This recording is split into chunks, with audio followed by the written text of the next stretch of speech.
Tofail cadre নামে একটা কথা প্রচলিত আছে যে স্বাধীনতার পরে প্রশাসনে যত লোক নিয়োগ হয়েছে সেটা হচ্ছে তোফায়েলের মাধ্যমে, এবং সর্বশেষ হাসিনার যেই ইলেকশন কমিশনার হুদা, সেও ছিলেন এই তোফায়েল ক্যাডারই। আমরা তো মনে করি যে মরণোত্তর তোফায়েল আহমেদের বিচার হওয়া উচিত। Wake up to reality.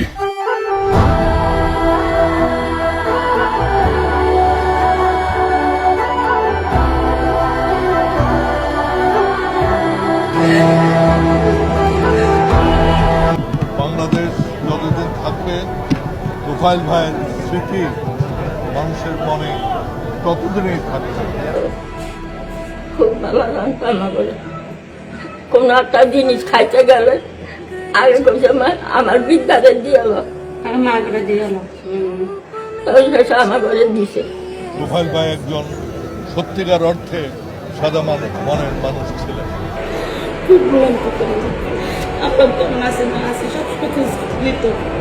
প্রতিষ্ঠানের যাবতীয় যত খরচ, সম্পূর্ণ খরচ উনি বহন করে, এবং উনি যে সময় দেশে আসতেন ছাত্রদের সাথে কথা বলতেন, ছাত্রদের সুখ দুঃখ জিজ্ঞেস করতেন, তারা কি অবস্থা আছে, তাদের বাবা মা কি অবস্থা আছে, টোটাল খরচ উনি চালাইতেন। ছাত্রদের দেখে কোনো বেতন নিতেন না, এবং কি বছরে 1 সেট করে পাঞ্জাবিও দিতেন।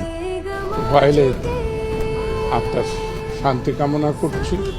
খাওয়া দাওয়া আমরা যখন যা চাই তখন আমরা নিজে ব্যক্তিগত একটা কিছু যদি চাই তা আমাদের। এই তো মসজিদ দেখছেন, মসজিদের পাশাপাশি মাদ্রাসা করা হয়েছে, একমাত্র ওনার মার নামে করা হয়েছে। উনি ওনার মাকে খুব ভালোবাসেন।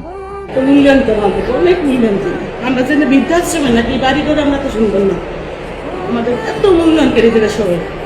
আমরা আজকে কি হারাইলাম এটা আমরা বুঝতে পারবো যে আজকে কি হারাইছি। শুধু আমি না, এবং বলার সব লোকে বুঝতে পারবো যে কি হারাইছি। আমাকে 2 বার হজ করাইছেন নিজের ব্যক্তিগত ভাবে। দোয়া করি আল্লাহ তাআলা যেন তাকে জান্নাতের উচ্চ মাকাম দান করেন।